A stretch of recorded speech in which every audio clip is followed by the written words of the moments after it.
Hello and welcome into a Friday edition of the Computer America Show, our pre-show, Google Hangouts, live Computer America video streaming page. Ralph Bond is here with us for both hours.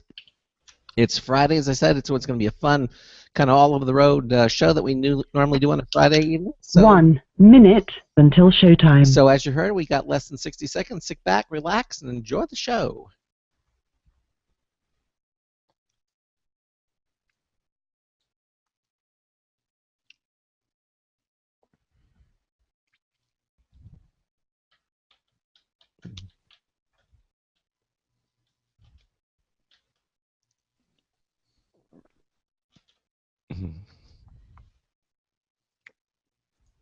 Interesting link. There's stuff behind it too. You should try clicking it. Well, less than 30 seconds. So? After. It's a link. Is there any sound? Did you really just... No, there's not. Did you really just say interesting link? Like you looked at it and you said, Interesting. that's an interesting link. There's the HTTP in front of it and there's a .com after it. The pictures on the website, doofus. Your show will go live in 5 seconds. 4, 3, 2, 1.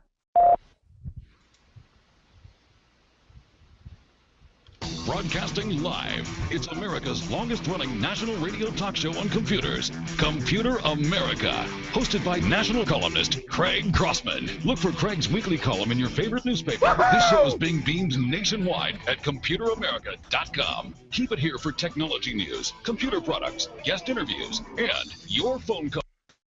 Listening to America. Hello and welcome into the Computer America Show. It's the nation's longest running, nationally syndicated radio talk show on computers. Computer America is heard around the world and coast to coast. And I'm your host, Craig Crossman.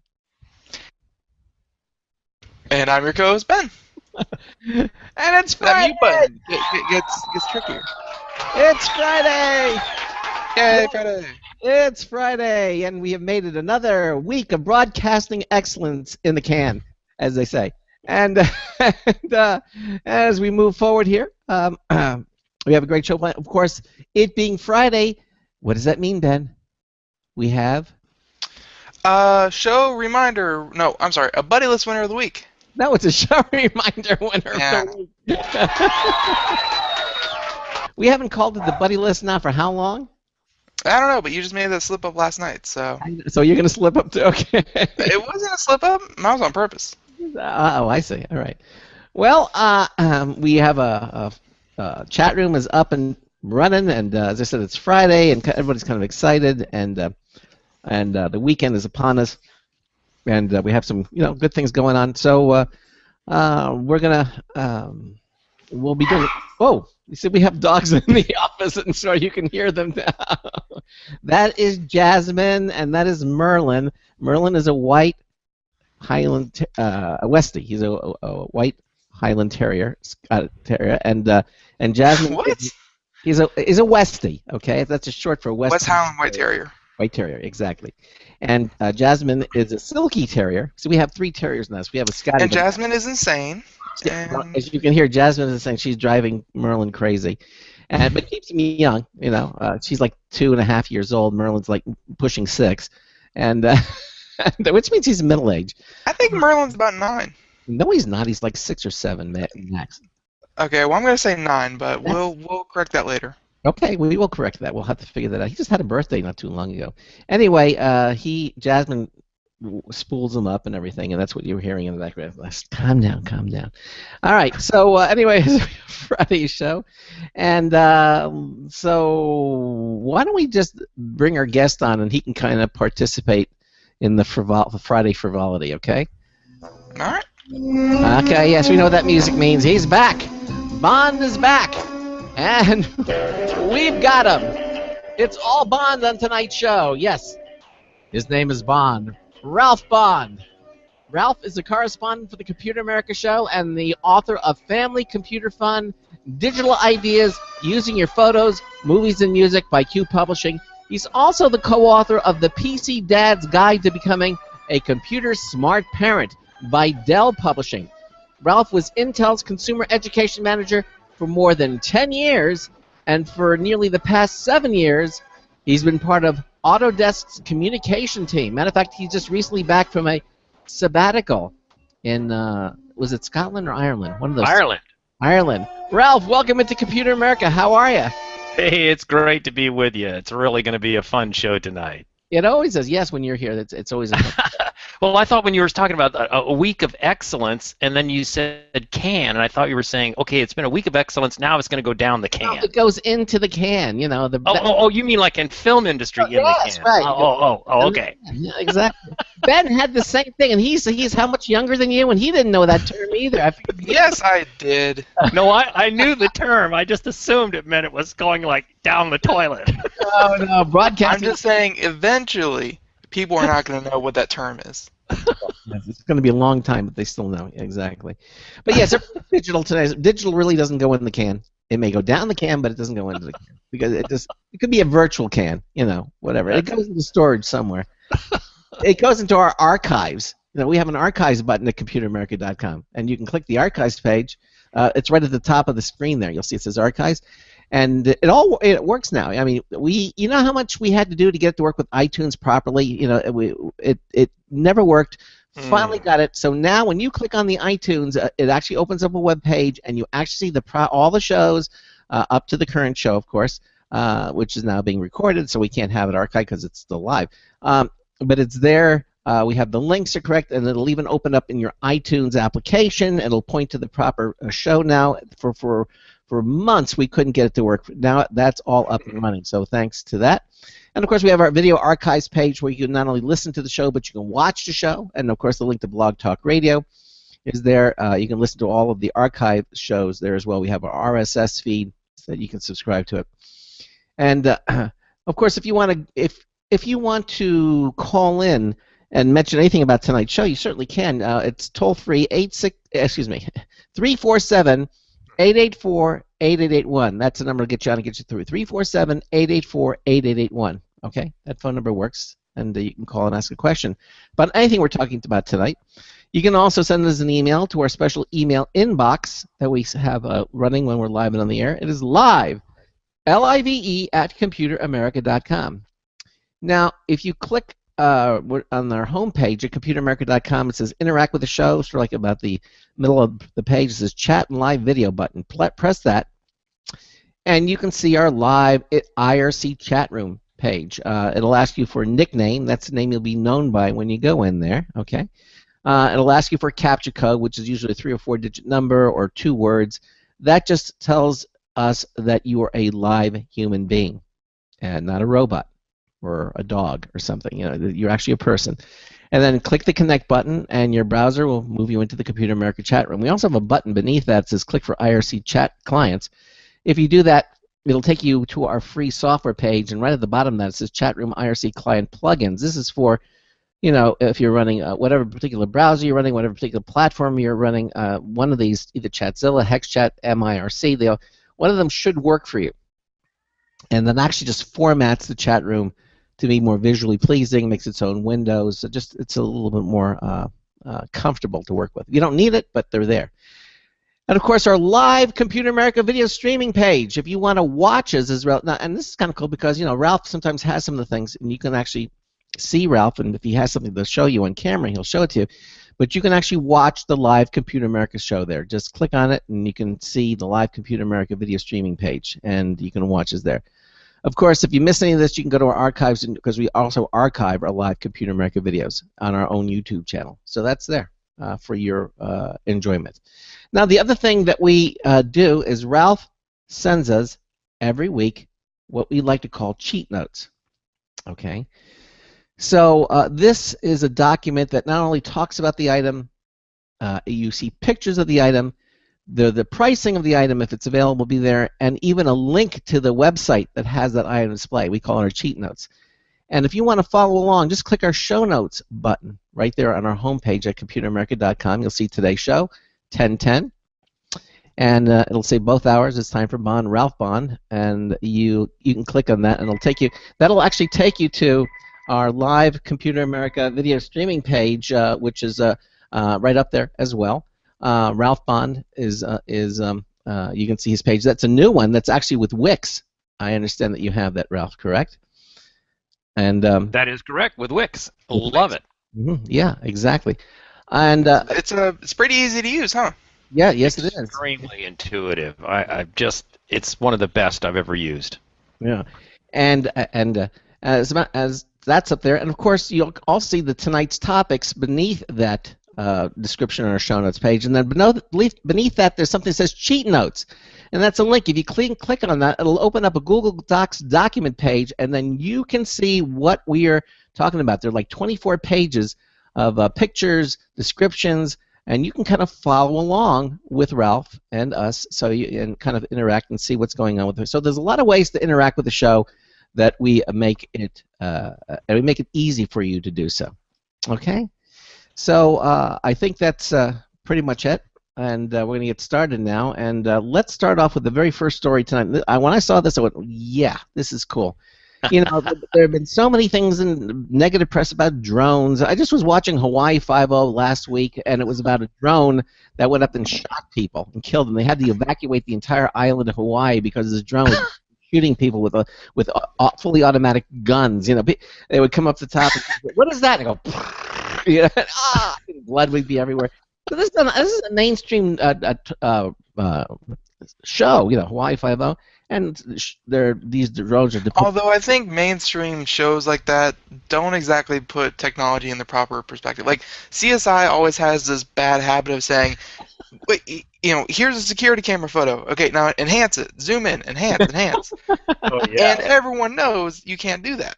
Well, you can, but it's all pixelated. You can't read it. You can't see it. They zoom in. You can see a fly on the wall with their rendition. You know. Yeah, but they want to zoom into like 4 pixels, and then they're like enhance, and then it's just the guy's face. or the license plate on that car, enhance, you know, and then it comes into full view. Of you know. course. And as you were speaking, I was thinking, okay, imagine this scenario. Someday you'll go to Amazon.com, who has intent to deliver packages to you with drones, right? But what if you could go to a part of Amazon.com and say, you know, I'm kind of tired of that guy down the street. Can you send the machine gun drone and just take this guy out? Now, wouldn't that be insidious? Well, actually, they'd probably be able to do that in a timely manner because, you know, if you have Amazon Prime, you could probably get that done in 2 days or less. 2 days. And if you live in New York City, they're going to have same-day delivery. You know, so a less terrifying idea. Okay, variation on a theme. Not killing people. That's really pretty gross. Well, but how about How about a drone that you hire to go and fly over a neighbor's house to say, "Would you shut that darn dog up?" Or would you turn that music down? Have the drone come right into their front door, around their window with big, you know, somehow sound amplification or something. I don't know. There's a fantasy for you. Exactly. All right. Well, you found a drone though. That this is kind of cool. That you wear on your wrist. Yeah, A wearable drone. Yeah, the prototype here. This is a story from TechCrunch.com. A story by Greg Kumparak, and the title of the story was "A Wearable Drone That Launches Off Your Wrist to Take Your Selfie Picture." And of course, I thought this is pretty cool. This is also, by the way, part and parcel of Intel Corporation's Make It Wearable project. And we've got the link and the picture in the show notes. As Craig said, I can't recommend more strongly. Go get those show notes, folks, because it really brings it all to life. And so I'll give you a little bit of the story here from TechCrunch. The author says, "Oh man, this would make a great picture. I wish there was someone else here to take our picture for us so we didn't have to take a selfie." And he says, "Has this ever happened to you?" And of course it has. We're all people in the 21st century who read tech blogs and all this kind of stuff. There's an outfit called Nixie, Nixie, aims to solve that problem of always having to do your own selfies, right? It sounds crazy and it feels, you know, weird to type this, the author says, but it's a wearable selfie drone. Yeah, it's called Nixie, right? Nixie. Nixie, and it has a flying wristband with a camera built in. Now, one thing I'll tell you is if you take the link that's in the show notes and go out to that website, you'll see a much more intriguing image than what's in the show notes, because they show the beginning of a video, and it's the more finished product, and it's actually a really good-looking little product. And it says, I'm looking at it. Yeah, pretty cool. And it says when you're ready for a close-up, it launches off your wrist, reorients to frame you in the shot, and then hovers back over you to catch good images. And however, what's the bad news? It's still pretty conceptual. This is a concept, okay? It looks like they've got a prototype that can launch off your wrist and float away, but it's still in the early days of development.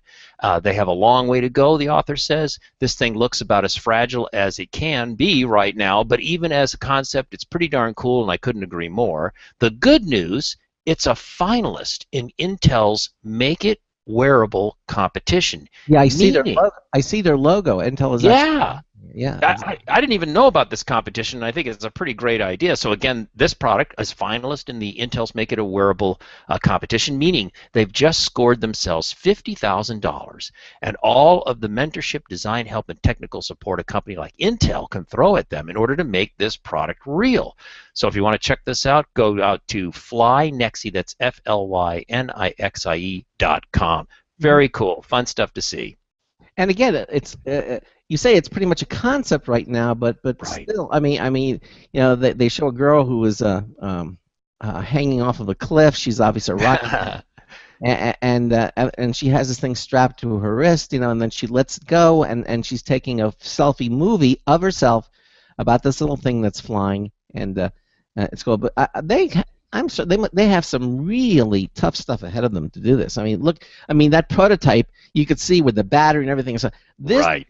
very, very thin. I don't know where they're going to put all the power and everything to make this work of any kind of duration. Well, it's a good point. Probably has only a few minutes, maybe. Yeah. Who knows? If that. Well, it's the whole point of it is to fly off, take a picture, come back. So it doesn't really have to maintain altitude or anything like that. It's just kind of going, taking a picture, come back, and Right. it could only do it 2 or 3 times, and then it did its job. Yeah, exactly. So and obviously no pricing because this thing is just early development stuff. Right. But interesting on many counts, and I think I just love it.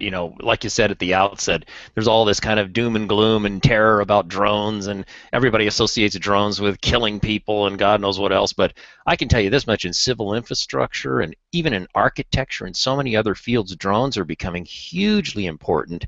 And it's just kind of fun to see it come down and down, lower and lower in cost, and into the consumer mainstream with something like a wearable wrist-attached drone that you can use for this purpose. Is pretty fun. Could you imagine just it's like you're wearing it like a watch and you just take it and it goes.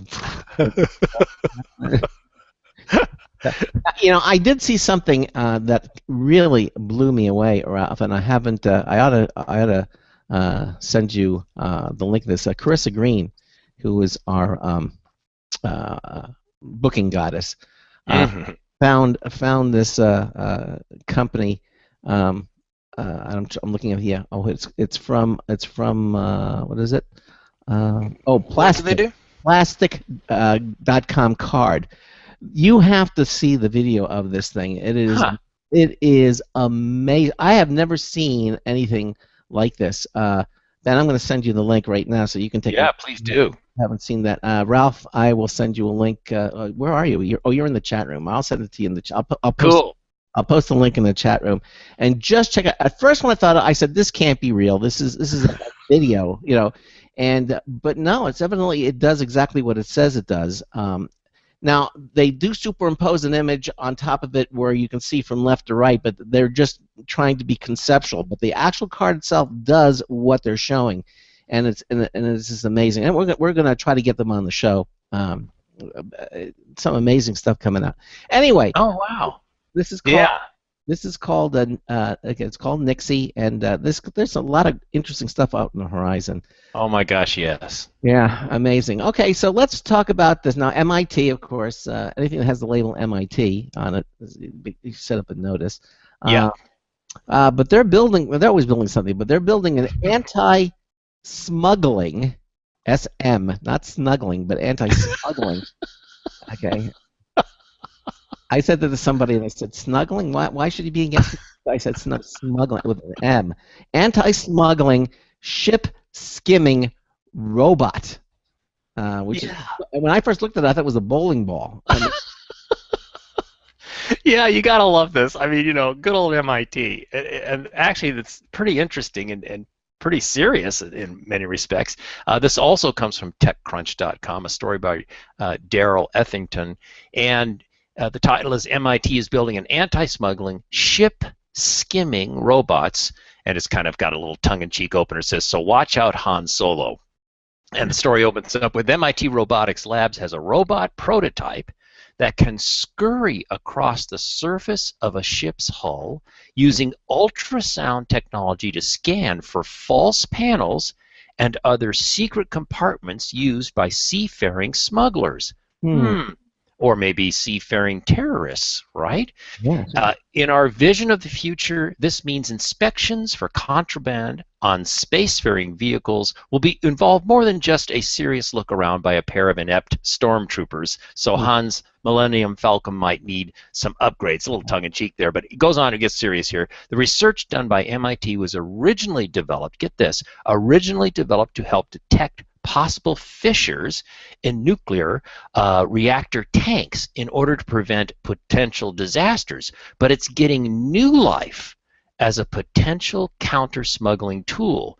Now, these devices have the advantages over other types of technology currently used because they could theoretically be camouflaged and deployed quietly, giving smugglers no time to realize the heat is on and get rid of their contraband. MIT's detector bots are about the size of a football, and here's the part that I find fascinating: produce no visible wake in the water. That's interesting. Isn't that something? The idea is to produce them cheaply for about $600 a pop as the cost of purchase, and then deploy them in fleets of 20 units or so to quickly scour the hull of even larger ships in concert with each other. That suggests they have ability to kind of see each other or be orchestrated. Wow, that's kind of cool. Yeah. They have a flat side on them for getting close to the ship, which is required for ultrasound technology, and they use pumps to channel water through rubber tubes to move through the water and orient themselves. That might be part of the no-wake part of it. Goes on to say here, the battery life of about 40 minutes. They're more than capable of scanning an entire ship thanks to the top fast speed that they go at. The new planned versions extend battery life to 100 minutes and will include wirelessly rechargeable batteries, which could make it easier to program them with automated go home and rejuice yourself behavior patterns. I love this kind of stuff. It's just great. Well, wireless recharging, is a certain. Yeah. I mean that wouldn't mean they'd just be sitting somewhere and then they just all of a sudden get recharged. They'd have to go back to some kind of docking station or something like that. But I mean, I could see something like this in the being used by police and other security thing for. I know when people keep boats, they keep them in marinas, and there's a lot of through traffic off and on, and I'm sure they don't want. Just people go, since I'm in South Florida, lots of people like to go, offshore, handoff stuff. There's a lot of, bad stuff going on with boats. So, I mean, have these sitting there, and where ships like to come in and out, you could just have these things on a cycle, go out, scan ships, come back, recharge, just have them continuously going and scanning without actually, paying it any mind. Absolutely. The thought I had, Ben, as you were speaking was, if you're a fan of the now ended television series Dexter, if the FBI had these products, old Dexter would not have been able to take his boat out willy-nilly and get rid of the trash out in the ocean. Yeah. Well, I guess it depends on what they're sniffing, but yeah, probably. Did they ever, I never watched the series. I understand the concept behind it but did they ever catch him in the end, or did they get away with it? He basically gets away with it. I'm not going to ruin the story because Craig, you need to see it. It's addicting. Yeah, I'm sure. Okay. Probably right up there with Breaking Bad. Yeah, Breaking Bad, wonderful. Binge watching is actually a lot of fun. The term binge has this negative connotation to it, but actually, it's really gratifying to be able to watch a whole season, or even Not necessarily at one sitting, but the point is, you can do it. You don't have to wait a whole week, and kind of try to remember what happened the previous week. So it's an interesting way to watch a TV series if it becomes available like that. Oh yeah. Lately, I've been watching. I had never watched. Talk about you have never seen Dexter. Well, I had never seen The Sopranos. Never. Yeah, neither have I. And I started watching it as one of my treadmill shows that I call it. I put my iPad on my treadmill and I watch a show, and I'm having a blast. I'm halfway through season 2, and Tony Soprano, what a piece of work! Oh well. Yeah, I have not watched it, but I understand. Obviously, it's a top-rated show, and it's interesting, Craig, because it's not what you think. I thought, oh, gangsters run around shooting, and that's it's going to be more than that because. But it was so much more interesting, so much more in depth. A lot of it has to do with his relationship with his psychiatrist, of all things, and so. I'll leave it at that. You should really watch it. I think it's a great show. I'll put that on my to. All I know is that my Italian friends watched it, and it apparently spoke to them on a cultural and spiritual level. That they started walking around talking like, Italian gangsters. Funny. Well, okay. Moving right along. Oh yeah, back to work. Yeah, this next story is really too because how long have we been looking for invisibility? And there have been things where cloaks or something, but you have to have cameras positioned in such a way. And well, evidently they are making an invisibility cloak that is from what I'm reading here, it seems to be more practical. Yeah, exactly, Craig. This comes from Engadget.com, a story by John Fingus, and John writes great stuff, by the way. I've been following his stuff for a number of years. Great writer. Anyway, the story is called, title is Scientists Make an Invisibility Cloak, and here's the key, using off-the-shelf optical lenses. Pretty cool. And again, if you have the show notes, you can see the link, you can see the picture. And here's the story. He says, most invisibility cloaks require fairly exotic technology to work, such as fiber optics or light-altering metamaterials. That's not very practical, especially since the illusion still tends to break when you move. Well, gee, that's a limitation. So you have high cost and you can't move. What's that all about? Now, the University of Rochester may have a far more realistic solution, however. It has developed a cloak that only needs to run off the mill optical lenses to hide objects from view. And the system really boils down to a bunch of clever math. By positioning two pairs of lenses in the right order, researchers can bend light in a way that hides almost everything you put in the middle of this arrangement. It's a little hard to do this with words only. You really need to see it in action. The approach scales up the size of the approach would have you scale up the size of the glass, and it works at angles of 15 degrees or more, so you don't need to look head on to see the effect. That's one of the big advantages. There's a big catch to this visual trickery, he says. You can't hide whatever is directly on axis, so this is more of an invisibility donut than a perfect disguise. Immediately thought of Homer Simpson. It doesn't have to be used as camouflage, though. The lens-based system could eliminate blind spots in vehicles. See, I love technology. Don't you love research? It's like, well, you're trying to get an invisibility cloak. You find out these limitations. Then you go, wait a minute, these limitations could be used in a different way. As they're saying here, the lens-based system could eliminate blind spots in vehicles. Or get this, or let surgeons see through their hands during delicate operations. Oh my God. Yeah, that would be nice. Yeah, isn't that something? And those uses are a long ways off at this early stage of development, but the relative simplicity of the technique makes them very plausible, and there's a link in the show notes to see a video on this. I just love this kind of research. It's so encouraging. Well, it's interesting because you mentioned the surgeon,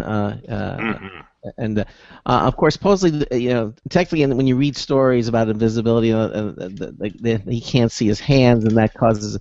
But I would think, with some practice, the surgeon then could then actually, do that. He could operate and not get his hands in the way. That would be kind of cool, I would think. Oh yeah.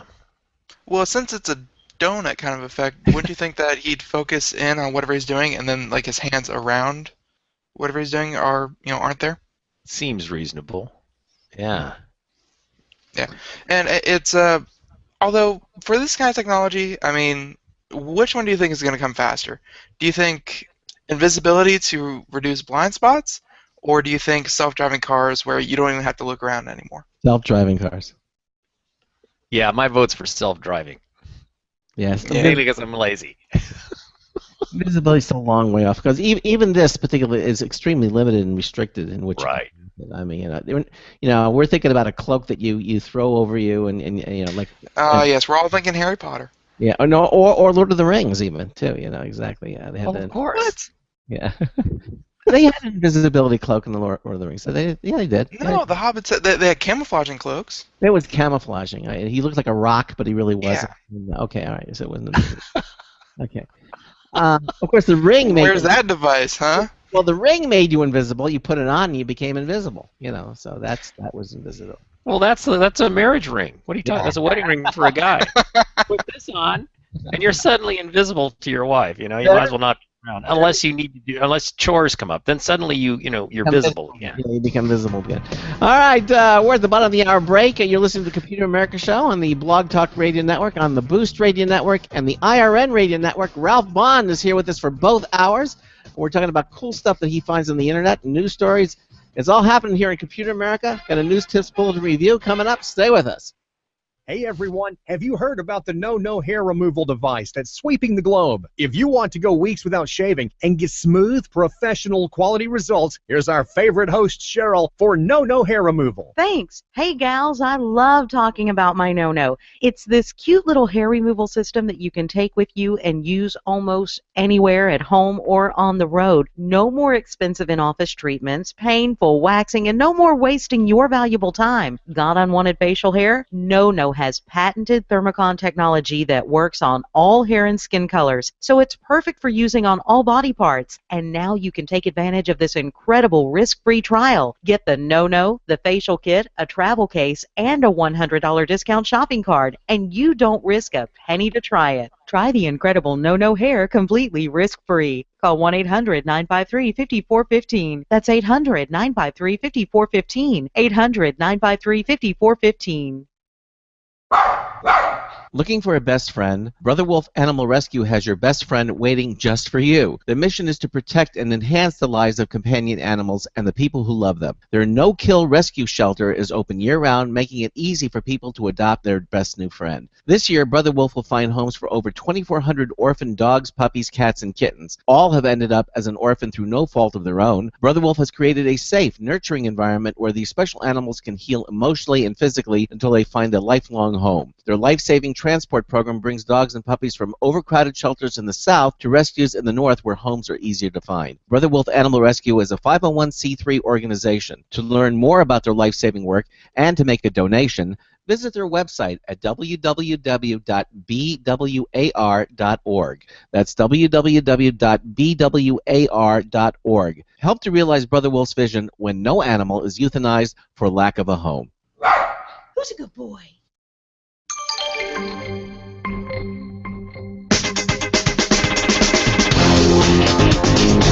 Hi, this is Marty Winston with a News Tips Bulletin Review for Computer America of GyroJaw. One of the cleverest little gadgets we've encountered is a little gizmo for vices called GyroJaw. Now, a vice has parallel jaws, and that can make it difficult to clamp things that don't have parallel sides. This thing makes almost any shape compatible. Let's try a word picture. Imagine the letter T in 3D, wearing a choir gown and standing on a bowl. A rounded notch running fore and aft where a neck or head might be. That rounded shape at the bottom, top and bottom being relative, is the head of a carriage bolt embedded in the T, and with those gown drape arches spreading the load from beneath the head of the bolt out to the flat top of the T. Now, with one side of whatever you're working on flush with one jaw of the vice, almost no matter what angle the head of the T may be to that, the other jaw of the vice is making contact with that rounded carriage bulkhead. That groove on the top translates the trick to holding rounded objects. Tapers, cylinders, compound angles, and shapes that defy vices become a lot easier to hold. Bottom line, Gyro Jaw lets your vice play nice with whatever you want it to hold. This is Marty Winston with the News Tips Bulletin Review for Computer America.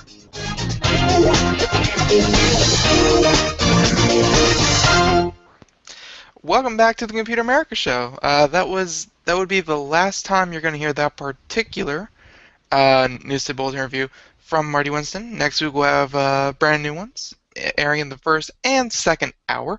But right now we have Ralph Bond. We're doing news and tech stories that he's finding all over the place, and we just wrapped up probably one of the most interesting ones that I've actually come across in the past month, which is the whole invisibility thing, which kind of takes the cake in terms of new technology. So, but the story after this is about an aquarium. Yeah, this is also kind of fun, and it's actually kind of a funny story, too, in a way, as you'll see in a moment here. This comes from Engadget.com. It's a story by Sean Buckley. The title is Aquarium of Boise, so Boise, Idaho. Aquarium of Boise gives the Internet, or gives users, control of a tank-dwelling submarine. Talk about an interesting way to get people to come out and interact with your institution. So the story says maybe you like swimming, maybe you like going to the aquarium, maybe you'd like to do both without leaving your house. Now you can. A new exhibit at the Aquarium of Boise allows anyone with an internet connection to take a virtual tour of one of its largest fish habitats using a remote-controlled submarine. Fun idea, right?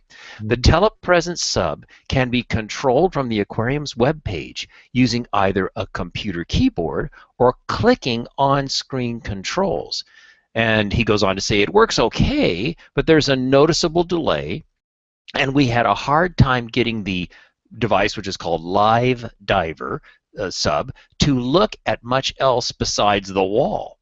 Part of this, now here's the funny part, part of this could be the tank's part of it could be the tank's regular inhabitants. The aquarium says that Letterman, this is the name of a gap-tooth mappa pufferfish, has taken to chewing the submarine's tether, disrupting service several times. Still, it's a neat exhibit, and provided Letterman hasn't fouled things up recently, you can try it for yourself at the source link below. So again, if you have the show notes, folks, you can get to the link and go out there and try this out yourself.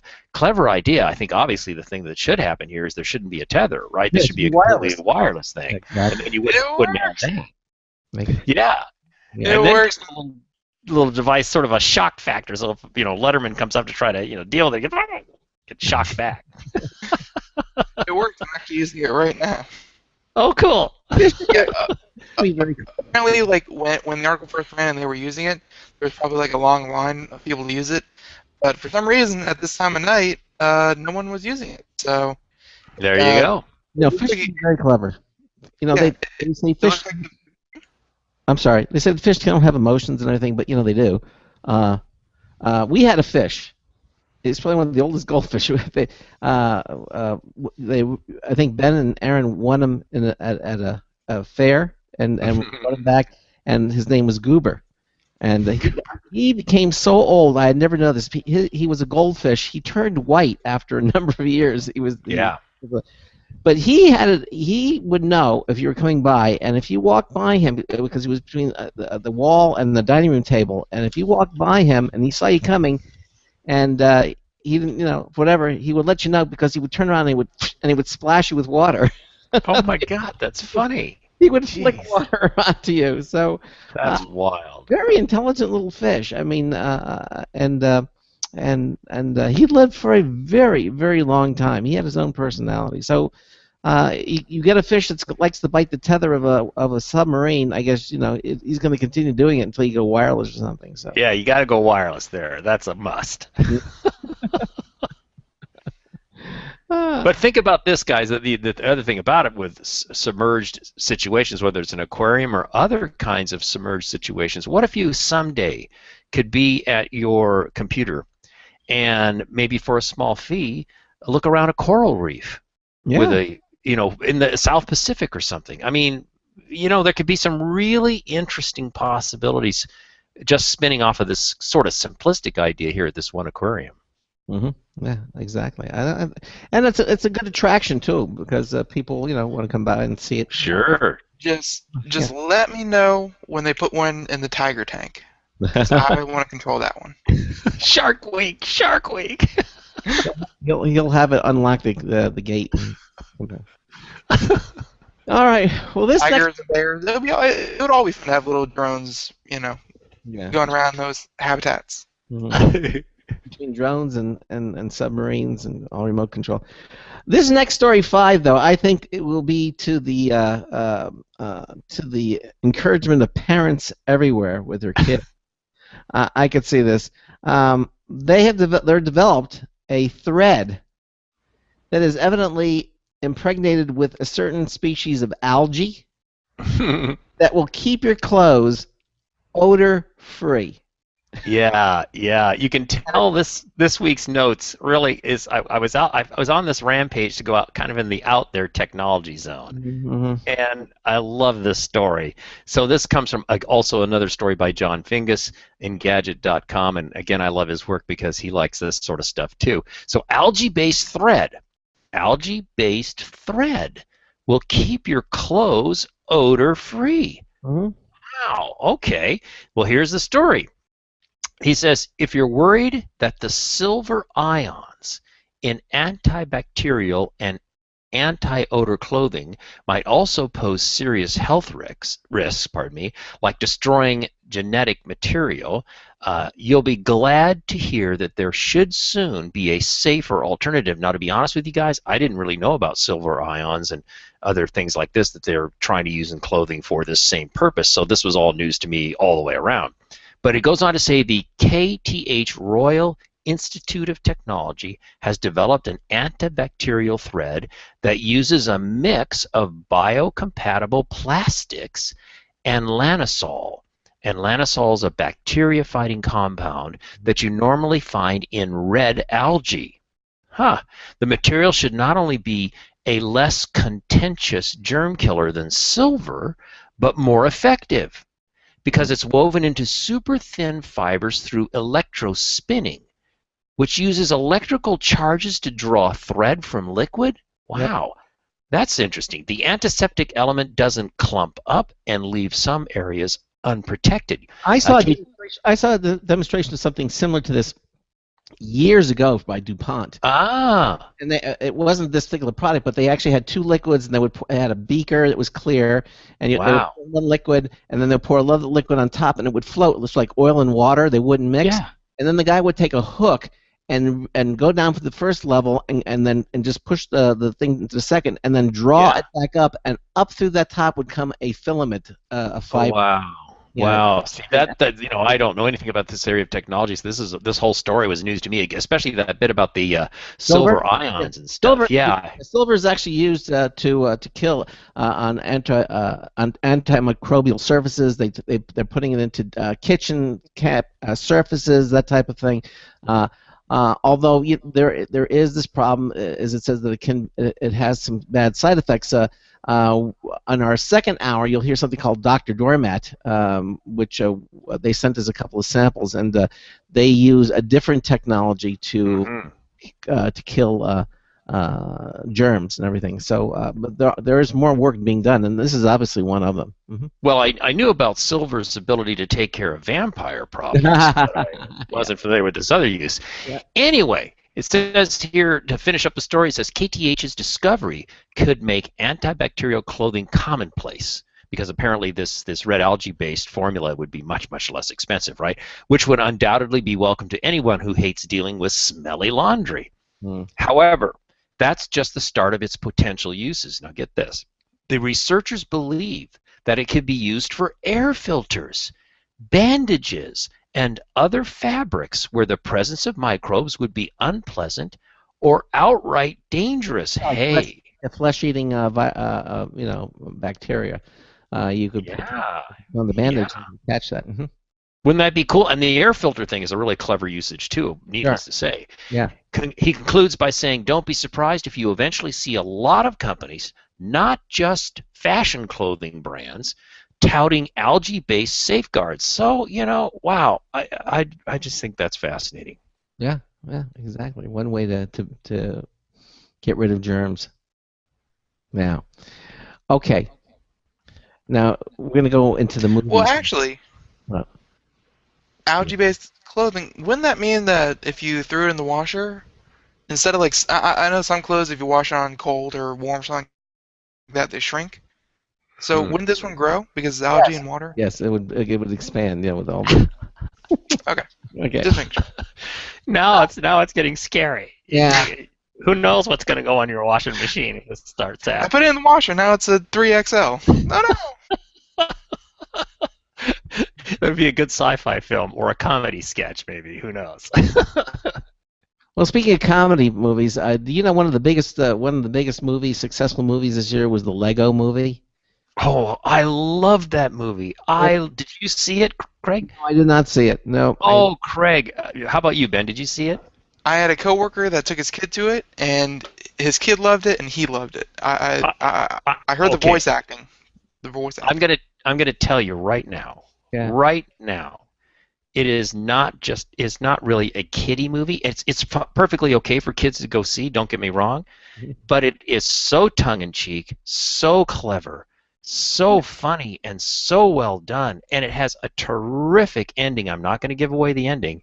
No. It has this wonderful, heartfelt, really charming ending to the movie that has a great message. I'm telling you, it's one of the best, hands down, best animated features I've ever seen. Okay, so anyway, they had this successful movie based on Lego. So somebody up there said, if it worked for Lego, what else are we doing? Okay, and so, Tetris is evidently coming to, the video game is coming to a movie theater near you, right? Yeah, isn't that a story? This comes from an outfit called Business Insider, a story by Karine Levy.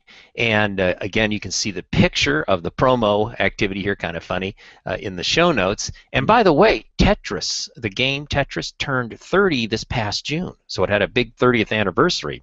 But to give you the story here, again from Business Insider, it starts off kind of funny. It says, yep, you read that right. Threshold Entertainment, the company that brought the Mortal Kombat video game to the big screen, is partnering with the Tetris company to bring the 80s hit Tetris to movie theaters. And it will be a live-action sci-fi film. But we don't know any other details, including who will write it, star in it, or what it's even about.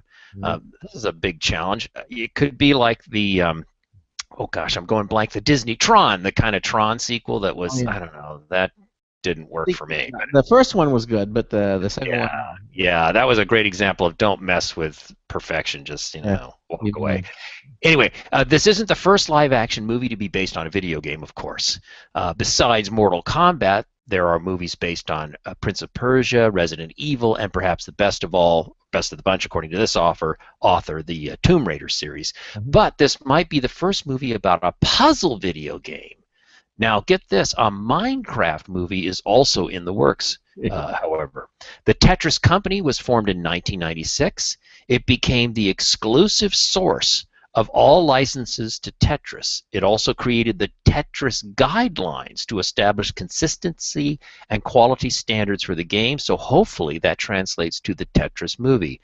And as I said at the outset of the story here, Tetris just celebrated its 30th birthday in June. So, the movie industry is always looking for new content to mine. I struggle to think of Tetris being a movie, but I don't know. We'll see what they come up with. I didn't think a movie based on Battleship would do well. Well, there you go. That pulled in some money. Yeah. It had great special effects, and it was, but they had to have a tie-in eventually to Battleship, so they were trying to kill the aliens, and they sort of used coordinates, and you could see the weak tie-in that they wanted to do with it. Yeah. And, anyway, okay, now. This next story, this is just a quick report on it. Netflix has been in the news for quite some time. We just did something where, Redbox said that that's the people who have the vending machines Right. are getting out of the streaming industry. Oh, interesting. We thought that was a competitor to Netflix, so it looks like Netflix, that was going to be a big competitor, and they're out of it. So Redbox is no longer streaming. And evidently, they're doing something right with Netflix because streaming is up 350% in 3 years. Yeah, isn't that something? And by the way, that kind of leaves the landscape of streaming services at that huge level to Amazon Prime in one hand and Netflix, right? And I have subscriptions to both Amazon Prime and Netflix. There's a lot of duplication in their and Hulu. content that they offer, and then you have the Hulu part too in the equation. So those would probably be your three biggies, I guess, right now, certainly in North America. Anyway, the story here comes from PC Magazine Online, a story by Angela Mascariotolo, if I can say that correctly. Title, as Craig said, Netflix streaming up 350% in 3 years. Wow. Okay, so it says, if you're watching more Netflix now than you were back in 2011, I certainly am, you're not alone. According to new research from the Diffusion Group, Netflix streaming has increased 350% during the past 10 quarters, growing from 2 billion hours in the fourth quarter of 2011 to 7 billion hours as of the second quarter of 2014. Mm-hmm. I think part of it is these guys, Netflix, Amazon Prime, and so forth, are developing original content. Like Orange is the New Black and all these great shows that are also pulling in more audience. Anyway, the story goes on. It says, in the United States, Netflix streaming jumped from 1.8 billion hours in 2011 to 5.1 billion hours this year. International streaming, meanwhile, grew from 0.2 million hours to 1.9 million during the same period, a tenfold increase. Kind of interesting, because you would have thought the international would be just as strong. But anyway, there's a quote here from one of the executives at Netflix. It says, when Netflix first launched in 1998, wow, that seems so long ago now, doesn't it? When Netflix first launched in 1998 as an innovative DVD by mail subscription service, it would have been difficult to imagine that. Not only would it pass HBO to become the largest premium TV/movie subscription in the United States, but that it would be ramping up a formidable international streaming business. So, from a business point of view and from a culture point of view and our usage of the internet and streaming and so forth, a very interesting story. I know I watch a lot more of this stuff because, again, I'm Mr. Treadmill now, and I have what I call my treadmill shows. Current one, as I said before, is The Sopranos. But I'm watching a lot of this original content on Amazon Prime, for example. There's a show called, Transparent. It's about this man whose kids are all grown up and moved out of the house, and he's been a cross-dresser, and he decides to just come out and be who he is and dress and act like a woman and so forth. And it's a really interesting show, and that's a kind of a mini series that they've put together. It's original content. You can go check it out. There's so much going on now that I spend much more time, guys. I don't know about you. I spend much, much, much more time with these kinds of things than traditional television. Well, I haven't watched traditional television in a long time. Not that it's not available. It's just that I time shift everything. Me too. Yeah. So I watch shows that I want to, and I time shift them, and then I'll if I watch all my time shift stuff, then I might see what's going on in some of the local channels. But for the most part, I don't really watch that much more live TV. Although I get DirecTV, and because it's on a DVR.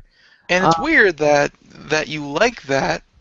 Well, okay, wait. It's not weird that you like that. Everyone likes doing that, time shifting, skipping the ads, all that kind of thing.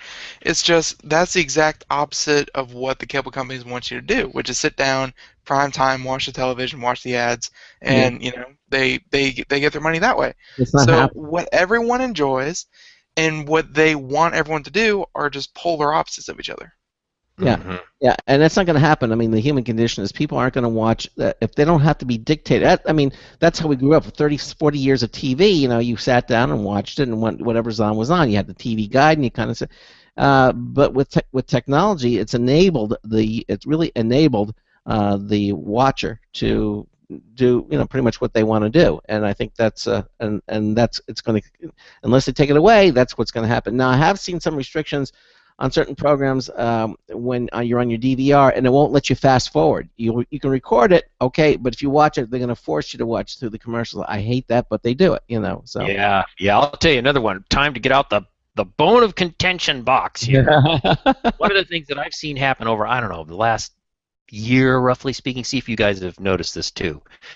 So in the old days, I used to go out to network, I don't know, ABC.com or Fox or whatever, and you know, they'd say, okay, you know, we've got last week's episode of blah, blah, blah show, and click here, and yeah, they'd have commercials, but maybe much, much shorter than on live TV. You had to sit through them, but it was tolerable, and the quality was okay, and blah, blah, blah. Now, here's what really burns my behind. I go out there now, and it says, before you can see this program, please indicate your service provider. And you have to go through this list and say, well, I'm Comcast, or I'm Frontier, Verizon, whatever. And then, you know, put in your password or whatever for your service. Yes. What? Yeah. What?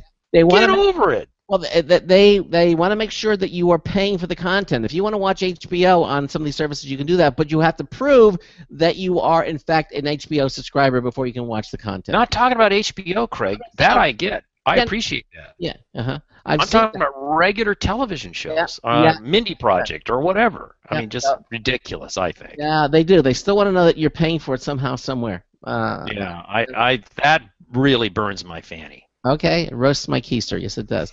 And it makes me go out to those international sites that I don't endorse, but it does make me a bad person. I don't want to be a bad person, but they're forcing me. They've shown it that in Europe, like, it was impossible because it was on HBO, Game of Thrones. They've shown that even though the Game of Thrones series was the most pirated television series in the UK, when it finally came available for to purchase the box set, it was the #1 selling television show over there. Like, even though, yes, you can pirate it, I think people just want easier access to the content. Like, they don't mind paying for it. Just make it clear, make it easy, and, make it affordable. Don't, jack the price up, and people go for it, which Netflix has down to a science. Yeah, and to your point, Ben, I got hooked on this show called Boardwalk Empire about the last season Prohibition. Last season. Yeah, and I got hooked on this show. So Netflix, I think, has the first 2 seasons or something like that. And then I've just had Netflix send me the discs for the seasons that they're not offering. And, boy, that was a kind of a great hybrid experience for me as far as a viewer goes. So I wish more power to Netflix or Amazon Prime. Go out there, make those deals with HBO, make those deals with shows that are finished or, been around, The Sopranos or whatever. Get them up there on that content. I will pay for it. I don't begrudge people making money. I'm not trying to steal anything. It's just, it just bothered me when I went out to when I used to be able to go out and then they want to know, who's your provider? Come on, guys. Jeez. Yep. Oh, well. I've seen off that. my soapbox. It's on fire. I can't stand One it second. anymore. I have one more little bonus with Netflix. One more. And that is, I'm trying I'm trying to learn German, and I heard one of the great ways to learn German is to watch television shows in German. Yeah, just so you can, sit there, read the subtitles, listen to it, inflection, all that kind of stuff. I think Netflix is in the U.S. Their international content is extremely lacking, because if you type in German programming and Google Netflix German programming, you get about 9 or 10 different shows. Yeah. And all of them are about World War II. Get it. Netflix was a big player, or Germany was a big player in that. They've done other stuff since then, right? Yeah. Talking about learning languages from television, a friend of mine said, if you want to learn angry Spanish, there's the qualifier, angry Spanish, you have to watch their telenovelas, a.k.a. their soap operas, because they're always, screaming at each other, upset, and it's just great. Very fun. Okay. Hey, we got another hour of the Computer America Show coming at you here. Where some of the stories we're going to be talking about with Ralph Bond is vending machines. But I'm talking about traditional, vending machines like Coke machines, what have you. But the vending machines themselves, they're turning them into free Wi-Fi hotspots. So I think that's kind of cool. Now, we've seen vending machines that you can buy things with, near field communications. but turning a vending machine into a free hotspot. Now, I do know in New York City they have telephone booths that they've been doing that with, but not vending machines. So this is one of the stories we're going to be talking about. Also, a little device called Bellabeat that a woman can hold up to her stomach and actually track their baby's health. This is kind of cool, cordlessly. And also a new GoPro entry level that could be becoming the category king. Yeah, exactly. These are some of the stories we're going to be talking about here. And for those of you who are like coding, how about the first Learn to Code computer kit? Yeah, so we're going to be talking about that as well. Some of the interesting stories, and also some other things like, oh, here's a shocker, Google Glasses distracts drivers. That story's for Charles. Yeah, who'd have thunk that? And NVIDIA is debunking a moon landing conspiracy with its new graphics tech. Okay. I mean, they're saying, oh, people didn't land on the moon. We're going to debunk. They're going to debunk all that. I think the people who don't agree that we landed on the moon, I think they choose to believe that. Well, of course they choose to believe it. How else would they not? Well, I mean, like they don't have any evidence that we don't, but I think they choose to believe it. They choose to believe it. They don't want to think we made it. Anyway, those stories and more coming in hour 2 of the Computer America Show. You're listening to us on the Blog Talk Radio Network, on the Boost Radio Network, and on the IRN Radio Network. We are talking to Ralph Bond of some of these stories coming up. Also, we're going to have our show reminder winner of the week. Some lucky person is going to win that Logitech T650 glass touchpad, about at $80. It's all coming up. Stay with us. Broadcasting live, it's the only national radio talk show on computers to air every weeknight. Computer America, hosted by national columnist Craig Crossman. The first hour's behind us, but there's still more of tech news, tech talk, and your phone calls. We're being beamed nationwide at ComputerAmerica.com. You got computer problems? Bring them on. You're listening to Computer America. Computers run the world, and we run computers. Call us or send us an email to live@computeramerica.com. Hello and welcome into hour 2 of the nation's longest-running, nationally syndicated radio talk show on computers. This is the Computer America Show, and I'm your host, Craig Crossman. And I'm your co-host, Ben. And Ralph Bond continues on with us here. There he is, saluting. And again, you can follow along with us. You can watch us on our live Computer America video streaming page. That's up there. You just click the click the chat room / video button right on our homepage. It'll take you there. You can join us in the chat room.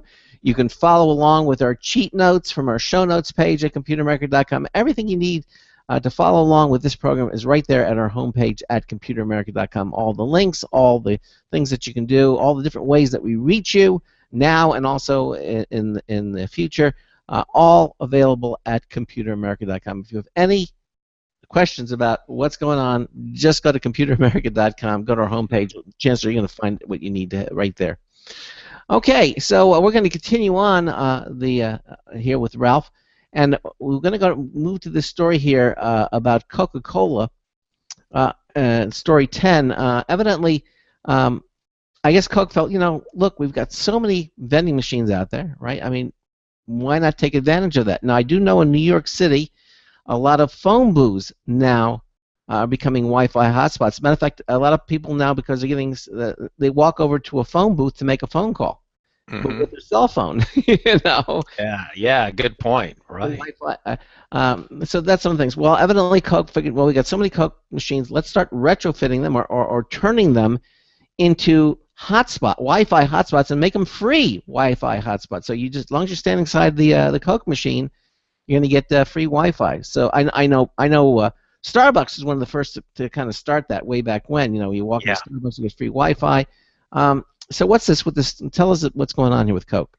Yeah, and what's really fun about this is you mentioned the telephone booths in New York City, urban area, first world city, and all that good stuff. What you're going to find out in this story that I thought was extra cool is that they're starting this off in Africa, in underserved areas in terms of internet connectivity. So there's a really cool aspect to this story. But here we go.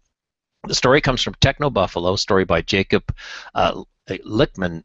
Oh, is it Linkman? I can't say that name. It's hard to say. It's L-K-E-I-N-M-A-N. Anyway, we'll just say Jacob. Thank you.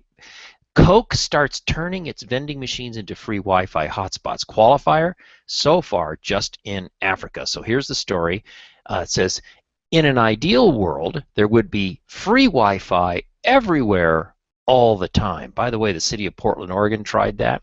They had tried to deploy a free Wi-Fi throughout the city, and it just ran into so many technical problems. But anyway, story says now Coca-Cola, of all companies, is moving forward with a plan to make that dream a reality, starting in rural and poor parts of South Africa.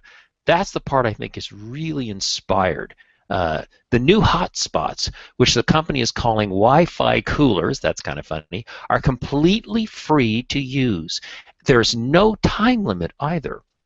Though Coke probably wouldn't complain if people end up drinking a soda or two to go with their free internet. Now, what I can see in Africa, and especially in poor and rural areas, is you'd have little tent communities built up around these machines. You know, these people would start living there. Anyway, the first spot chosen for the new project is by a taxi stand that the company hopes will attract plenty of people. The second Wi-Fi cooler in this experiment was set up at a vending machine near a fast food restaurant. Think of all the red boxes now at McDonald's, right? Mm-hmm. And both are located near shopping centers and schools as well. The project is a partnership between Coke and BT Telecom, with the British carrier providing the actual Wi-Fi along with support and training for each site. The plan is to continue to expand in South Africa, though it's unclear whether we'll see these Wi-Fi coolers pop up in other African countries anytime soon. And I would say, oh, how about other parts of the world, right?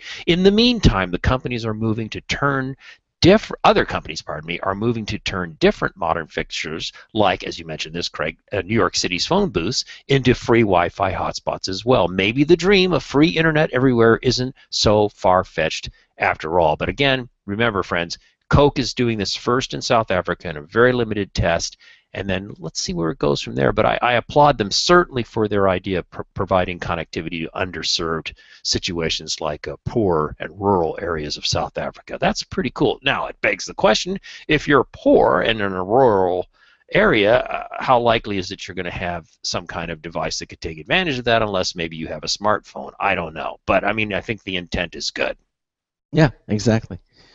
And you can kill two birds with one stone. You know, you get free Wi-Fi. It's really good marketing. I think when you said, I think when you said tent cities pop up around these things, I mean, I could just imagine, 20, 30 people standing around a Coke machine, all using the free Wi-Fi, and what are they going to drink? Coke. Yeah, well, it is good marketing, but I mean, I think what's ideal though is the combination of good marketing with a valuable, good contribution to the community, and that's a nice double play.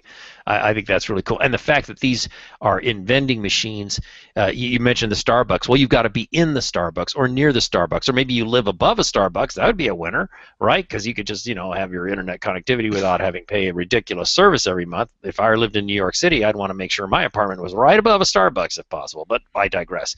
But if you have vending machines, it's a pretty interesting concept, putting vending machines around with that kind of capability. Well, why not just free Wi-Fi hotspots in airports brought to you by an airline? An Alaska Airlines or United Airlines Happy Spot or something, right?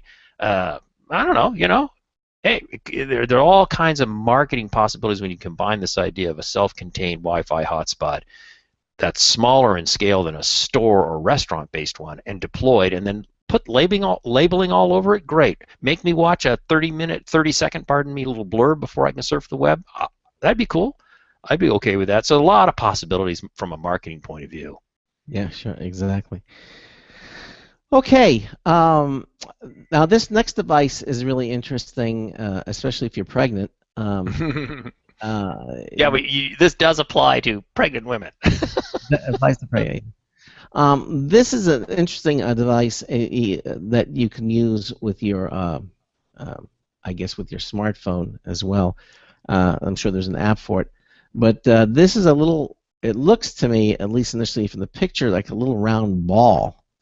that a woman will hold to her stomach, and then can monitor the results. But basically, this is the device that actually they have 3 new devices to help moms track their baby's health. Okay, and this looks really cool. Tell us about this. Yeah, this is a good story. I picked this up from a website called VentureBeat. VentureBeat.com. It's kind of an interesting site. And the title is BellaBeat. That's the company, BellaBeat, launches 3 new devices to help moms track their baby's health. Now, they've had products before, so this is their 3 new products from this company, so they're not a brand new company. And as you say, the picture shows a pregnant woman holding up this, it almost looks like a wooden ball from the picture anyway, but a ball-like device. She's got her smartphone in the other hand, and there is this relationship between the smartphone and the device. So it says here, BellaBeat, a company that got its start with a gadget for listening to and tracking babies' heart rates while still in the womb, announced a trio of new products. Now, the 3 new products are called, the first one is the Shell, second one's the Leaf, and the third is the Balance, all designed to help moms out. The BellaBeat Shell is sort of an update on their original BellaBeat heart monitor. It monitors an unborn baby's heart rate, as did the original product, but adds movements and other data. The data is then captured by the BellaBeat app, that would be on your smartphone, and moms can share it with their loved ones and other moms in the community. I also think this could be useful for medical caregivers too, right? The Shell also enables moms, now this is kind of interesting, to their babies in utero, tracking their movements and reactions. So this tells me you could determine if your child is perhaps due to previous lives, if you believe in reincarnation, a rapper, or Mozart, or you could try out different music and see what they respond to, right? Yeah, I was just saying, you could start them off early, and whatever music you like, you can kind of introduce them at a very young age. That age being 2 months. Yeah, there you go. And there's a great picture in here. It shows the devices. Then it talks about the BellaBeat Leaf.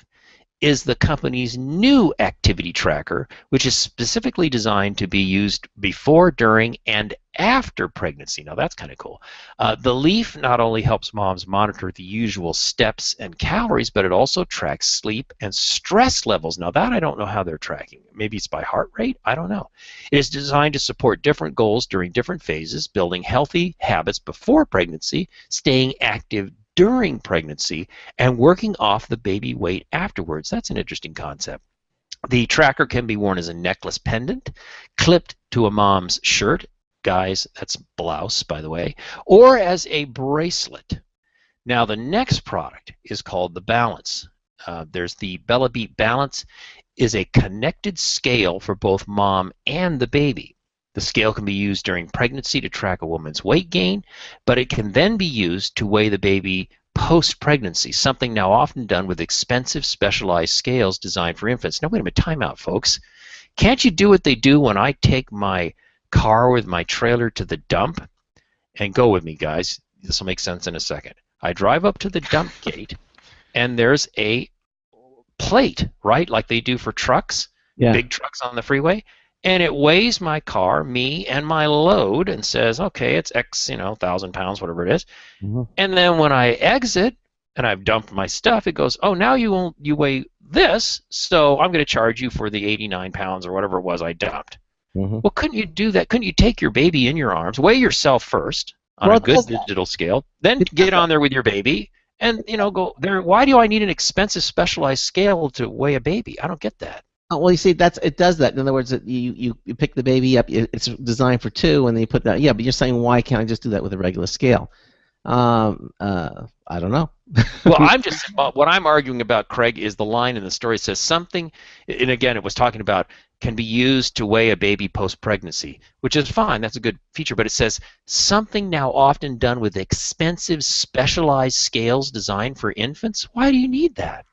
Just get on the scale with the kid and get off the scale without the kid, and there's the math. But I have never been pregnant before, so I really can't answer that. I guess I don't qualify either. Come to think of it, I will not go there. what you're talking about is called zeroing the scales, and we used to do it all the time when I worked at the plant. And it really is as easy as, you get on the scale, you zero it out, it's 0, and then whatever the weight difference is, if it's you handing off a baby or you handing off a burrito or whatever you're doing, it measures the weight difference. I don't see how that would be, expensive, specialized, or anything. Yeah. Good point. It's wireless and it works with your smartphone, so maybe that's it. Oh yeah, and I'll tell you another thing. When we go to the vet, it's always such a pain in the butt for them to weigh our cat or cats or what have you, and they're always struggling putting the cat on the scale. Wait a minute, next time I go to the vet, I'm going to say, why don't you just have a big human scale, a nice digital one? I'll get on there myself. Let's get my weight, and then I'll hold Danny, my cat, in my arms. He'll be much happier, and do the math. There you go. Yeah. Well, anyway. To finish up the story, the Shell product costs $119. The Leaf is priced at $89, and the Balance will be $99. Interesting stuff.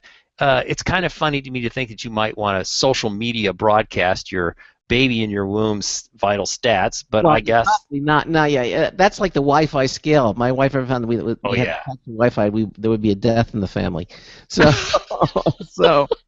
that's not what you want to do. Although this scale again does not have a readout on the scale. It just looks like a little wooden stand. Yeah. And everything goes to your smartphone. You're holding your smart. Of course, if you're counting every ounce, if you're holding a smartphone, well, you have to figure out the weight of the smartphone too. Something. Yeah. I got for my birthday last month. I got a new Fitbit, brand new little guy, because my old original Fitbit here, I can maybe hold it up. It's falling apart, literally. You can see parts hanging down from it and stuff. Oh my God! Bless its heart, I wore the darn thing out. Then I had my daughter, bless her heart, she knew my Fitbit was getting bad about a year ago or so. She gets me a Nike Fuel Band. Well, that doggone thing conked out. And I contact Nike. I said, well, guys, this thing's a little over a year old. It can't get the readout anymore on the band. And, oh, I'm sorry, it's out of warranty. Now we'll sell you another one for a little bit of a discount. I said, what are you saying to me? That's insane. Anyway, so for birthday, I said, dear family, I want another Fitbit. Happy with it. It's a good. The new Fitbit version of my old one is much better designed. They too have a wireless scale. And I'm sadistic enough to where I think that would be fun and entertaining to have a printout that would come up on my screen, Bluetooth enabled, that's constantly communicating, saying, oh, a little chubbier today there, Ralph. Those kinds of things I do like. Yeah, exactly. Okay, so we're continuing. We're gonna slide back up the scale here to story 8. Intel has been on the show. They're one of our sponsors. Right. Weeks ago, they were talking a couple of months ago. They were talking about the Internet of Things, and anyway. Did you just hear Danny, my cat? Yeah. Either that or Jasmine making a strange noise. So, yeah. This story 8 is a tiny 3G chip will pump the internet evidently into anything, including your cat, I guess, or something. I'd like to pump something into this cat. No, I thought years ago when I'd do the show, I would forget to close the door, and Danny would come in and start howling because he wants to play or he wants to do whatever. And I used to save recordings. Oh, look at that! Wait a minute. Yeah, let's have the dog on the show. I think that's a cute dog. God, it looks like a little stuffed toy. I love it. He looks like an Ewok. Oh, it's cute dog. Gee, that's great. Little silky terrier. Maybe we should have pet night. Anyway, back to work. Okay, here's the story. This comes from Gizmodo.com. Jamie Conliffe is the author. The title is "This Tiny 3G Chip Will Pump the Internet into Anything." Right. Pretty powerful claim, but it's a good story here, and it's a cool little image of this chip. The story says it might not look like much, but it's the world's smallest 3G chip, and it could help bring internet connectivity to even the tiniest devices. Okay. The little chip is called the U/Blocks, BLOX, SARA-U260. That's a very warm and fuzzy name, isn't it? Sounds like a robot or something. Anyway, module measures just 16 by 26 millimeters. Get that, 16 by 26 millimeters, and has recently been certified by AT&T. It can obviously handle voice calls, but that's not really the point. Instead, this tiny little silicon construct can send and receive data via 3G. It also features assisted GPS and can use cellular networks to geolocate indoors as well. It might not be the fastest of devices, sure, but 3G has astonishing geographic coverage. Good point. That means that devices, whatever their size, could happily hook up to the Internet of Things using such a chip. And then it goes on to say, think super slim smartwatches. Mm-hmm. Yes, intelligent clothing. Interesting. Or anything else that needs to be slim and light but would benefit from being connected. Now it's certified by AT&T. Now that it is certified by AT&T, the U260 should start appearing in devices pretty soon. Let's see what people do with it, as they say. And again, it's one of those things where you turn this technology loose and let's see what happens. But I thought that was a really cool story, and I wanted to share it tonight. Yeah, no, exactly, and that's why I asked you to read it. So, again, it is becoming available, and we'll see. Now, going back down to story 12, the GoPro is proving to be the camera of choice for people who want to, document their lives, whatever it is they're doing. The only thing is that the one problem, I don't know if it's a problem, is that they're still kind of costly. They're expensive. So evidently, GoPro, we want to get around to it and maybe and fill that category as well, and which they've done. And now they have a more economic model that they're calling the Hero 4, I believe. Yes. So yeah, you're right. That's the nut of the story is, again, giving the world an entry-level GoPro product. And the author of the story here, Daryl Ethington, is predicting, he writes for TechCrunch, by the way, that this could become a category king and certainly democratize the GoPro to a much larger audience than heretofore is possible. Or, as you'll see in the story, encourage people to buy multiples of these devices for other purposes as well. But here we go. Here's the story. It's a great little picture of it here in the show notes. It says GoPro has a new lineup of Hero cameras, including the next generation Hero 4. Now that one has, as he says, the fancy 4K video features and touchscreen back displays. But the introduction of a new entry-level Hero today, when the story was written, could be what brings the action camera category to the next level. So he tips his hat to the GoPro Hero 4, which again is your 4K version, which is going to be of huge interest to professional video people and other enthusiasts who want to go in that direction.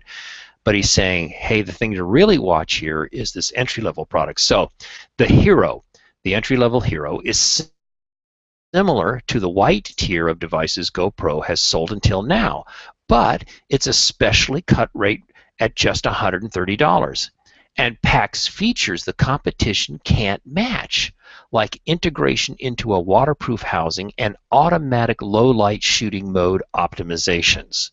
The basic Hero definitely gives up some ground to drop that extra $60 versus the white GoPro. It has removed the Wi-Fi connection capabilities, meaning you'll have to control it from the camera itself and use the included USB cable to connect it to your computer. But again, it's trying to bring this product into a more affordable range. Now the pricing is $129. In fact, you start to see the possibilities of using veritable fleets of GoPros, Heroes, the entry-level product, to capture entirely new perspectives of your excursions, perhaps. Remember the story we did a couple shows back, a couple months ago, where the guy had a helmet and he mounted all the GoPros around it. And it says now it does make a mention though about the top-end Hero 4 line, and its 4K video features are going to excite the imaginations of filmmakers, documentarians, and extreme athletes. But the GoPro Hero, the entry product, has the makings of a true breakout device for the category, which could help the company become a fixture in far more households than ever before. I couldn't agree more, and I think it's a great idea for a company like GoPro to now have like a car company, have an entry-level product and go up to a deluxe product. I think it's a smart move. Yeah, it is. Do either of you have any experience with GoPros? I've been around them, and people have used them in our company, but I personally haven't used it. We had them on the show a while back, Ben. Yeah, well, I mean, like, hands-on. No, I have not had hands-on with it. Not directly. Very easy to use, very small, light, easy, and it's, I mean, I have a friend who uses it for, he bought the waterproof case, and he uses it whenever he goes spearfishing. Nice. And he's going out there, and I mean, he has it hooked up to his head. He has like a headband kind of deal. And I mean, the video that thing takes, admittedly, I think the one he has is like the $350 one. But I mean, it still takes great videos, and this one probably would be up there as well. Now, what does he do with those spearfishing videos? Who does he show them to? Puts them up on YouTube. People like seeing what other people are using. Really? Or how to spearfish? Okay. I mean, spearfishing, it's just like computers. You know, you would think, oh, what? They're all on computers. Computers are all the same. Spearfishing, oh, yeah, all the equipment's the same. But no, I mean, there's techniques, equipment, things like that, and, you know, people like to watch it. Okay. All right. Hey, there's something out there for everybody. And there is. Okay. Now, I'm going to hold this up. Everybody knows what these things are, right? Index cards. No, it's sticky notes. Yes, it's Post-it notes. Post-it notes. Okay, Post-it notes, right there. Well, evidently, Post-it notes are getting digitized, according to Story 14, and a clever new app from 3M. This is kind of cool. This is cool because what you're going to find out in this story is it's kind of a hybrid of real Post-it notes and then digitizing them for a really creative and interesting kind of hybrid. Again, I want to stress is, before I even read the story, what a clever idea of, at first blush, I thought, oh, wait a minute, they're going to stop selling their little their little Post-it notes, which I'm addicted to. You have them too. Oh, everywhere. They're for all kinds of things. Anyway, so here we go. Story from TechCrunch, a story by Sarah Perez. Post-it notes get digitized in a clever new app from 3M. And again, my first blush thought was, oh, well, okay, well, I like my little paper Post-it notes. Well, hang on, here's the story. The company behind Post-it, 3M, is hoping to port Post-it notes to the small screen with a new mobile app that lets you, here's the key, capture, organize, and share your notes from your iPhone or iPad. The new app will be especially helpful for documenting collaboration sessions at work, the kind that leave the walls covered in colorful little stickies, right? The Post-it Plus app, as it's called, is surprisingly clever. I agree, because again, at first I thought it was just a virtual thing. No, it's a hybrid. You can use the app to capture a photo of up to 50 square Post-it notes at one time. These are then identified with little check marks on the top of each note. So once they're captured, it's analyzed, little check marks put at each note. Before creating your digital board, then, you can uncheck the notes you don't want to save. After the image is captured, you have a virtual Post-it board where you can. You actually have a viral Post-it board, yeah. Yeah, pardon me, a viral. You have a viral Post-it board where you can arrange, refine, and reorganize the notes just by tapping and dragging them around with your finger. Wow! You know, at first you think, how could you get excited about this? Well, this is pretty cool. The app lets you tap on the board for more options like renaming the group of notes or choosing different arrangements for your notes, including a couple of grid-like patterns that stretch either horizontally or vertically. Or, if you want to return to the way the notes were positioned when you first snapped the photo, that's also an option. Okay, this is clever. The free app is currently featured as one of the best new apps on the iTunes App Store recently, and it doesn't include any in-app purchases. Hooray! The author said actually hooray. For those whose workflows still live and die by these little notes, Post-it Plus, is worth the download. I think it's just a clever thing of taking real tangible product, so this isn't going away, combining it with your smartphone camera, and then all of the digital manipulation for a virtual kind of board, and sharing this with your colleagues. I love it. I just thought this was very clever. Yep, there's mine. Now you have the shorter one. I have the one that's twice as long. I have the now the app works with the square guys. Yeah, so that's something to keep in mind. But they come in every shapes imaginable. Oh gosh, yeah. Yours looked white. That's why I thought they were index cards. Oh, they're yellow. They're yellow. No, they're yellow. So they're Post-it notes. Wait a minute, buddy. That's yellow. See that? Oh no, I guess it gets white when it gets in the light. Yeah, no, it's there. It's there. Oh, no, wait. Put it next to my white pasty skin, and then it looks yellow again. There it is. They're yellow. They're yellow. But wait a minute, put it next to my teeth and you can't tell. Oh, See, but you guys have these things laying around everywhere. You have a computer sitting right in front of you. I use them on the computer too, but sometimes it's just easier to scratch it down. Yeah. I am stuck on my computer because, I need extra help. Yeah.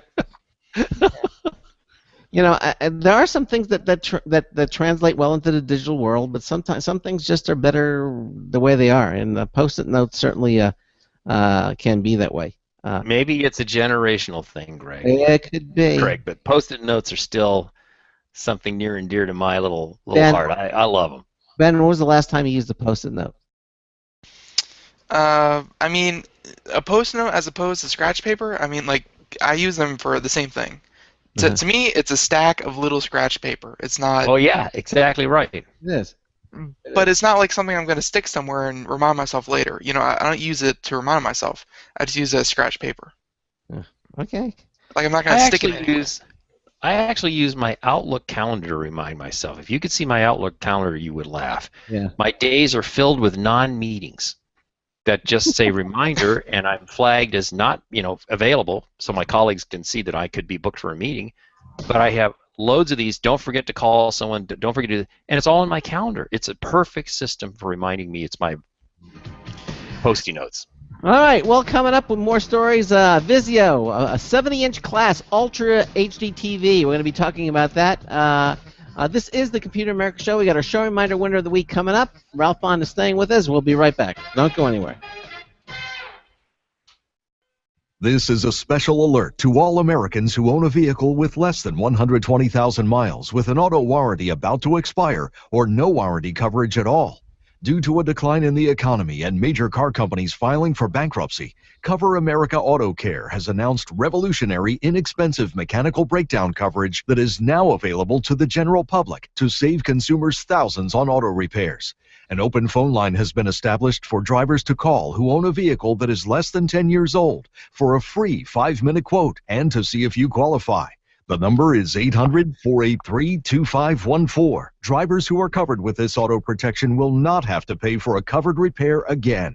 This is the auto coverage now sweeping across America at a fraction of what dealerships charge and is now available to the public by calling today. The number to call is 800-483-2514. 800-483-2514. That's 800-483-2514. Don't complain about your cable bill going up and up and up. Do something about it. Grab a pencil and jot down this special number. 1-866-663-MyTV. The more cable TV rates go up, the better digital satellite TV looks. So, disable the cable and get more of your favorite channels in 100% digital quality for less money. Call 1-866-663-MyTV right now to sign up for packages starting as low as $19.99 and up to 4 rooms. And there's no equipment to buy. That includes your free HD TV upgrade, your free DVR upgrade, and your free professional installation. And the best part, the pristine digital picture and sound. Call 1-866-663-MyTV. So, what are you waiting for? Pull out your major credit or debit card. Call 1-866-663-MyTV.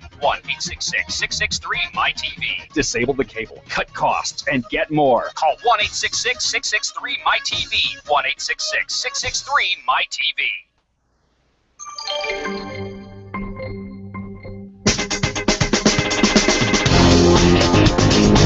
Hello, hello, hello. It's Marty Winston with a News Tips Bulletin Review for Computer America. This time, it's Dr. Doormat. Of the 2 sizes and 4 colors they offer, we got in the house size 24 by 36 inches. Their apartment size is 18 by 24 inches. Brown Dr. Doormat to check out some extraordinary claims. It has a spiky rubber bottom and a polypropylene top with knobby little tufts into which they infused an antimicrobial agent. So wiping your shoes at least twice removes most of the gunk. A look can confirm that, but what would you use to check for microbes? There is something, if you think about it, as plain as the nose on your face. We used a daring sniff test, swapping left and right shoes from different pairs just before wiping at this and another mat after walking through some dead leaf-infused mud. We think there was less stink after wiping here. We're just happier the mud wasn't deep enough to go up to the sides. Bottom line, no matter how much you watch your step, you'll be happy that Dr. Doormat is in when you arrive. This is Marty Winston with a News Tips Bulletin Review for Computer America. Welcome back to the Computer America Show. 33 minutes past the hour. And, you know, oh, first of all, thank you, Marty Winston. And, Craig, did you say that they're going to send you some samples of those Dr. Doormats? Yes, they just arrived, and they're wonderful. We really like them. Oh, cool. Mm-hmm. Well, let's see if you get, I don't know what kind of diseases you track in on your shoes, but let's see if you get those. Well, I doubt they've been very effective so far. We've had them for a couple of days, and they really do the job. We got the big ones, you know, the full set. Oh, okay. Yeah. But yeah, it's before we get back to tech news with Ralph Bond, it is time to announce our show reminder winner of the week. Is it that time already? It is that time already. All right. Well, we have to get Ralph get the digital. You know, if you're watching him, it isn't as effective. Oh, he's got the digital drums. Okay. All right. And our this week's show reminder winner is.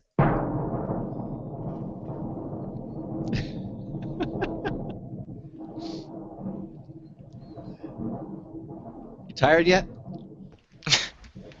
Yes. Joretta Foster. Joretta Foster, congratulations. You're this week's show reminder winner. You get the wireless rechargeable touchpad T650. That at $80. Beautiful touchpad. You can see it at our contest page at computeramerica.com. If you don't know what it is, just go to our homepage. Right under there where it says Interact, go down the menu below that says Enter Contests. You'll see our Logitech contests, where you can just click Register, and you'll see our 3 prizes. The Logitech HD Webcam C310 valued at $50. The G400S optical gaming mouse valued at $60. And the Logitech X300 mobile wireless stereo speaker valued at $70. Available in 4 colors, and as the winner, you get to choose the color that you want. It comes in 4 different colors. You click on any of those pictures, you can actually see the different prizes right there at the Logitech website. Of course, our show reminder is up and now running. We're going to have another one for next Friday. But Joretta Foster, you are this week's winner. You'll be hearing from Logitech shortly. Again, congratulations to you as being this week's show reminder winner. Ralph Bond is here with us, as Ben mentioned, and we're continuing doing the stories. And again, you can follow along. Just click the sheet notes link at our show notes page at computeramerica.com. You can follow along with us. For anybody who, I remember as a kid, okay, I got a chemistry set. My parents bought me a Gilbert chemistry set. Wait, when you were a kid, so does that mean it's how to bond hydrogen and oxygen? Yeah, I don't know. You could do all kinds of chemistry. Get it? Because those are the early stages of life, developing life, and therefore you needed water. The Gilbert Company made a chemistry set that was called. Yeah.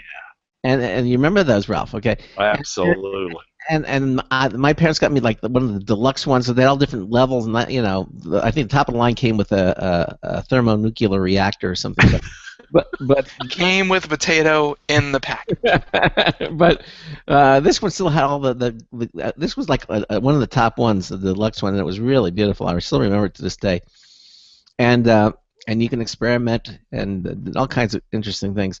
Well, flash forward now to the current decade, and I guess in that same spirit, this company called Kano, K-A-N-O, is shipping out Learn to Code computer kits. Right? Tell us about this. Yeah. This is another great story from TechCrunch.com. A story written by Natasha Lomas. Headline again, as you were just saying, Kano, not sure how to pronounce it, ships its first 18,000 Learn to Code computer kits, fueled by a 1.5 million Kickstarter campaign. So that's another angle to this that's sort of interesting too, the crowdfunding part of it. If you have the show notes, you can see the picture of the kit. It's kind of attractive. Yeah. And here's the scoop. So Kano Computing, a startup that plays in the Learn to Code space by adding a step-by-step hand-holding layer atop a Raspberry Pi single-board microcomputer to make hacking around with code and learning about computational thinking child's play, has shipped all the hardware kits in its first batch of crowd-funded orders and pre-orders. You know, you stop and think about how crowdfunding has utterly changed the world of bringing products to reality. It's kind of amazing. Goes on to say, though, that's around 18,000 kits in all, co-founder Alex Klein confirmed to TechCrunch. And they quote him, it says, they're all in the wild. They are out of our hands. About 1,000 have arrived already, and the early bird kits, that is, and the rest, the general release will be here shortly. And the lion's share of the first batch of these Kano kits, almost 13,000 kits, were ordered via its Kickstarter campaign last year, with a further 5,000 pre-orders taken via its website. Now, here's the part that's good. It's affordable. The kits cost $99 plus shipping to crowdfunding backers, and around $160 plus shipping if pre-ordered on the Kano website. The company plans to focus on selling mainly via its own web channel from here on. The Kano kits in the first batch are shipping to 86 countries. Wow! With around half of the kits destined to the United States and the other half going to the rest of the world. Each Kano kit consists of a box containing computer hardware, Raspberry Pi computer, a Bluetooth keyboard, connector cables, speaker, Wi-Fi, and so on, in a plug-and-play kit form with a kid-friendly paper instructions on how to connect it all together. Hey, I might even be able to do this. The hardware then boots up Kano's own software, which is designed to make Linux user-friendly, but also to transform it into a gamified environment focusing on hacking around with code. That's smart, too, to make it a entertaining gamified environment. Good idea. Yeah. It concludes by saying Kano's big idea is to get kids excited about building stuff with software by first letting them play around with and ultimately have ownership of fun, colorful looking hardware. A very clever idea, I think, in terms of something that otherwise is a pretty daunting concept, trying to teach coding, right? So that's just curious. I liked it. So, again, by the way, I'm researching Gilbert chemistry sets. Oh, man. Are they still in business? No, but they said the 1950. It started in 1936, and some even had a microscope in it. I had one of those. One shows an atomic blast, coming from one of the mushroom cloud. But I did a few of those. What was called the Atomic Energy Chemcraft, but experiment lab, but there was You must have been the coolest nerd on the block. I know. I had my own chemistry kit, and I had my own erector set too. They had erectors. Oh, I love those. Oh, with the motor and you pull all that stuff. Oh yeah. Erector set was great. You really build with your hands back in those days, Ben. Something I remember. And before erector set was Tinker Toys. Yeah, Tinker Toys. Lincoln Logs, which were really wood in the old days. Ben's mother loved her Lincoln Logs. She had Lincoln Logs. Yeah, I was deep into Lincoln Logs, and then I had really, really old school Legos. I think that's a Belgian company, right? I believe, and relatives overseas were sending them over to us way before they caught on in the United States. And God, I had a blast with those things. Wow. Okay, so the Kano kit again, it's available, and yeah. Okay, so if you know, if you're looking to, because basically at the heart of it is the Raspberry Pi, which is Right. itself is a little computer that you can do all kinds of things. No, I don't know if you know David Perry. He's one of our Right. he's really into the Raspberry Pi. He's been programming it to do all kinds of things. So evidently, so this gives you a little extra hand-holding with that, which is nice. Right. Designed for kids, designed to introduce them to coding and make it a gamified environment, make it fun, and make the hardware and the kit attractive at the same time. It's a smart educational idea.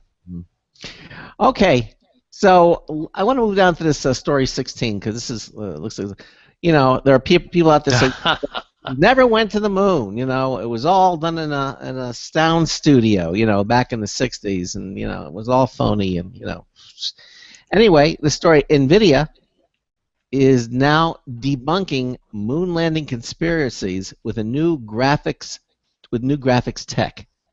Okay, so what are they doing here? Well, yeah, and this is kind of a fun story. It's a good example of very clever marketing to promote some new technology. Hey, what if we used it to kind of show how the moon landing was not a faked stunt? It's a clever combination here of marketing and some interesting data. This comes from technobuffalo.com, a story by Eric Fredrickson. And here goes the story. It says, look out, conspiracy theorists. NVIDIA is here to refute all your lightning-based arguments about the veracity of the first moon landing. NVIDIA, one of the leading video card manufacturers, released a new line of cards recently, and to show off some of the cards' new abilities, they tackled the daunting task of accurately reproducing the lighting conditions at the time of the moon landing. That's the interesting part, to try to reproduce the lighting conditions at the time of the moon landing. And consider, of course, we're not talking about reproducing lighting conditions on Earth, obviously, but on the moon. That's pretty interesting. Using the Unreal Engine 4 and their new Maxwell architecture present in the GM204 GPU, in the new GTX 970 and 980 cards, the team rebuilt the lunar lander, the astronauts, and the moon itself, attempting, not the entire moon, of course, attempting to accurately reproduce everything down to details like the way light reflects off lunar dust and how the suits themselves would reflect light. Now, the theory goes like this. The lunar lander is positioned with the exit hatch directly opposite the sun. Despite that, astronaut Buzz Aldrin is fairly well lit, it should be, rather than being shrouded in absolute darkness. He must have, proponents suggest, been lit by a secondary light source like a studio light, hence the conspiracy theory, right? Mm-hmm. Other aspects, such as the lack of stars in the background of shots, also plays into this conspiracy idea. Well, NVIDIA uses something called VXGI, or voxel, VOXEL, based global illumination, to demonstrate otherwise, showing how different light sources would have affected conditions. In short, the team found that the white Teflon-coated spacesuits are reflective enough to act as a separate light source. Neil Armstrong was taking the picture of Aldrin from outside the shadow, and his suit illuminated Aldrin, as the contention. Okay.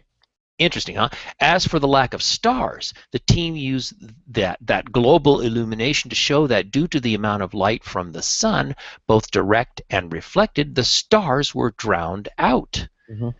Now, the video certainly isn't going to sway those committed to the cause of proving that the moon landing never happened, but it is an interesting, memorable way to show off the new card's computing power and abilities. That was my point earlier about a marketing stunt that's very clever.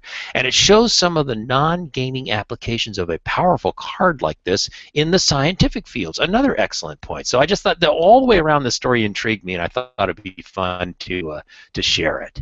Yeah, exactly.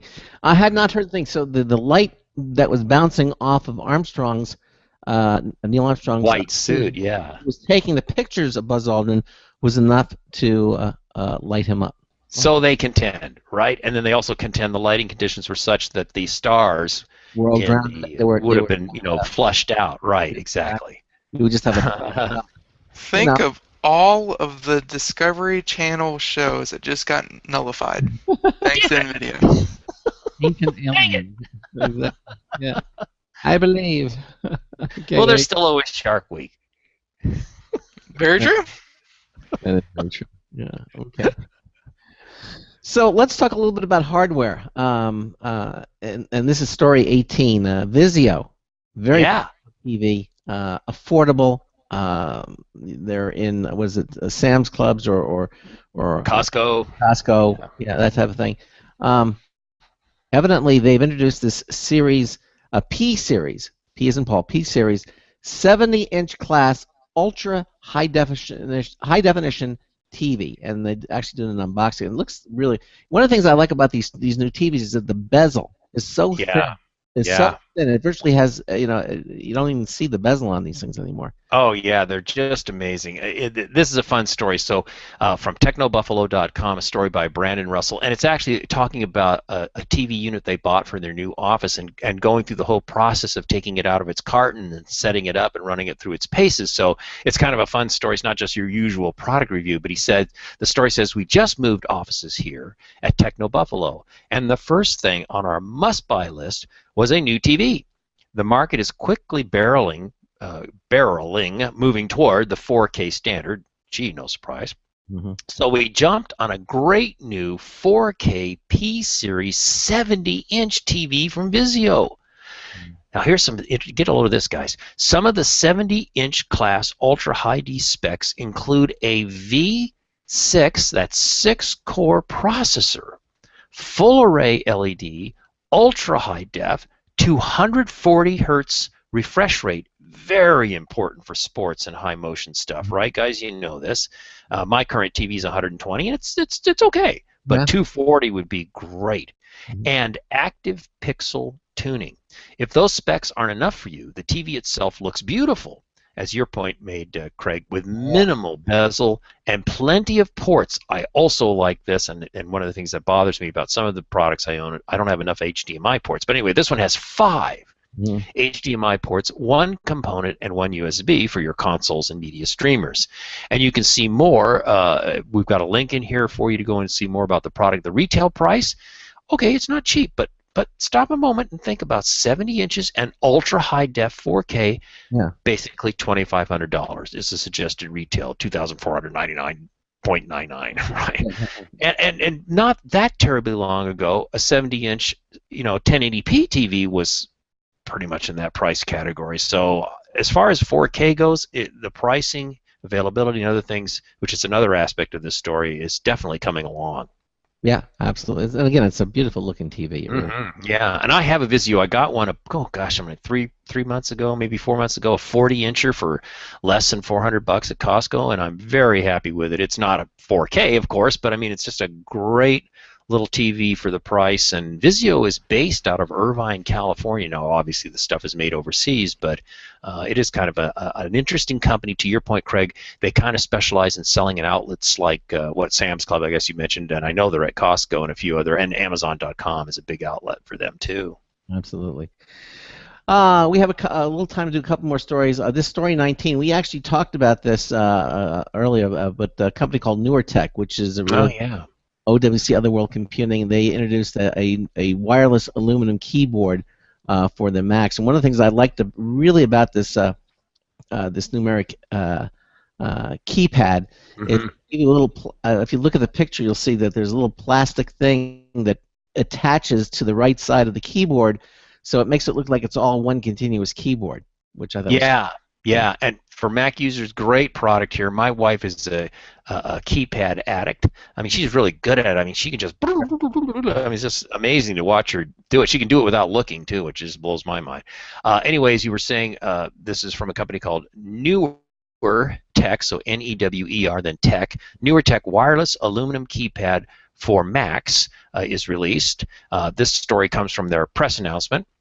There's a link in the show notes for you here if you want to go out and take a peek. It says NewerTech announced that it's now shipping the NewerTech wireless aluminum keypad designed to complement the look and feel of Apple keyboards. The NewerTech numeric keypad features precision machined aluminum housing, white keys, and your point, Craig, and a bracket that attaches to the Apple keyboard. No tools needed. That's nice. The NewerTech keyboard was built to rigorous standards within with what's that say? Within put With with input. Oh, that's I didn't have the spacing in the text. Dude.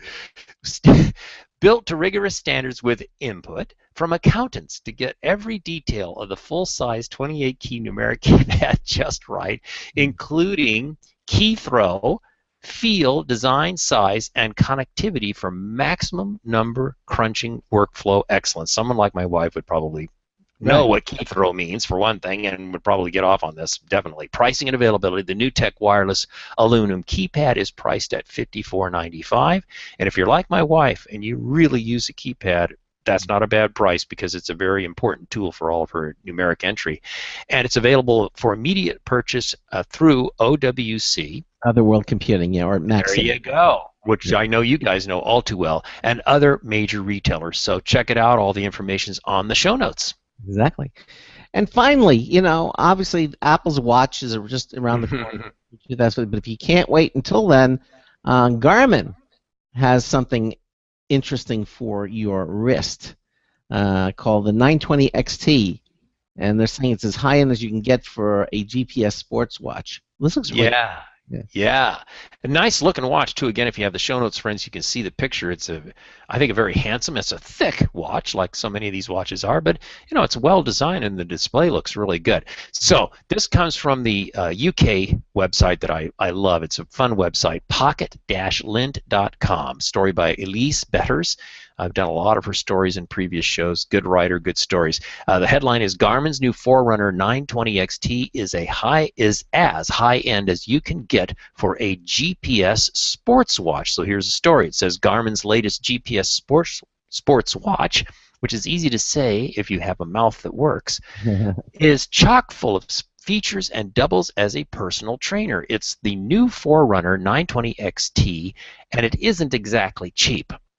The watch, which has a slim profile, well, relatively speaking compared to other products in this category, so the watch, which has a slim profile and is supposedly 15% lighter and 18% thinner than its predecessor, can record detailed metrics for swimming, cycling, and running. It has a flexible hinged watch band, high-resolution color display, which the picture certainly seems to suggest that's true, and Bluetooth support for pairing with your handheld devices. Garmin said athletes can use something called watch mode, as well as activity tracking features to do everything from monitor steps to track calories. Well, there's kind of no surprise in that feature. That's very common. The watch also receives GLONASS. We've talked about that, the Russian technology, signals and GPS signals, ensuring connectivity when in range of a smart device. And then it says that means you can receive notifications from your smart device on the watch, including incoming texts, emails, calls, and reminders. That's cool. And you'll still receive this stuff should you drop the watch in water, as the new Forerunner has a water rating of 5 ATM4. That means waterproof for 50 meters.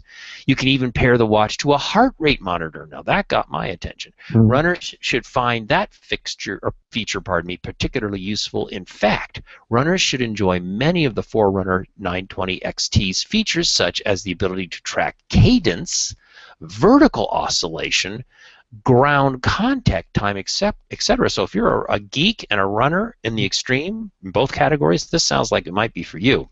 Right. Now, let's get to the price.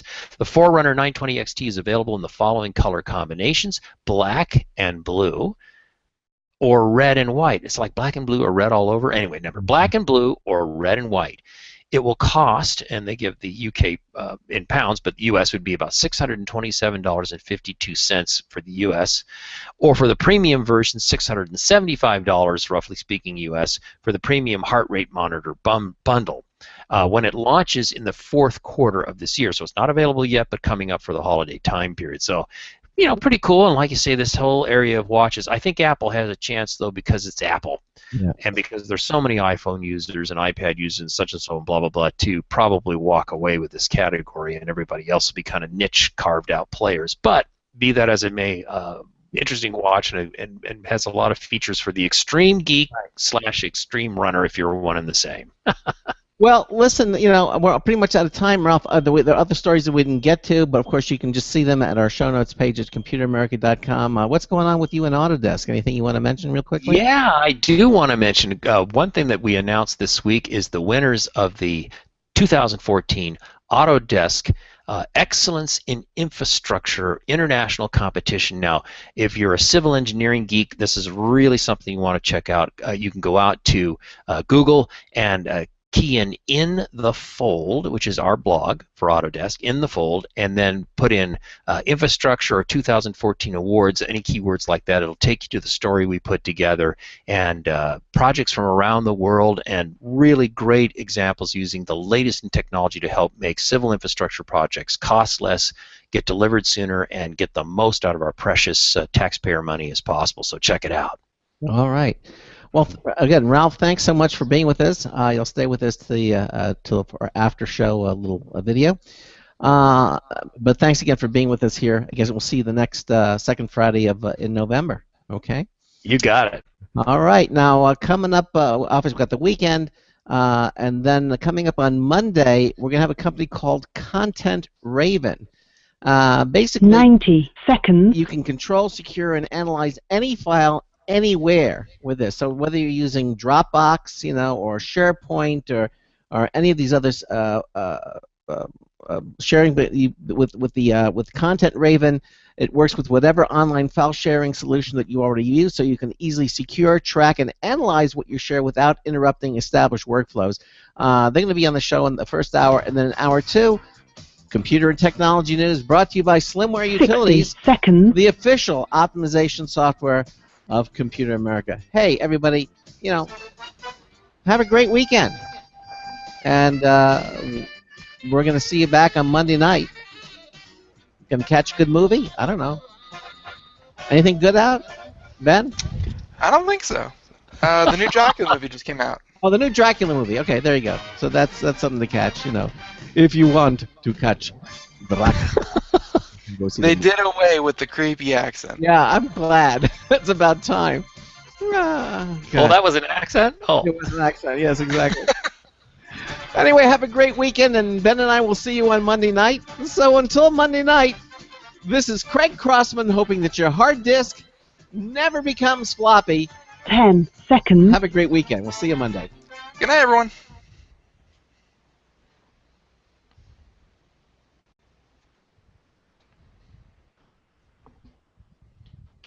Thank you for using Blog Talk Radio.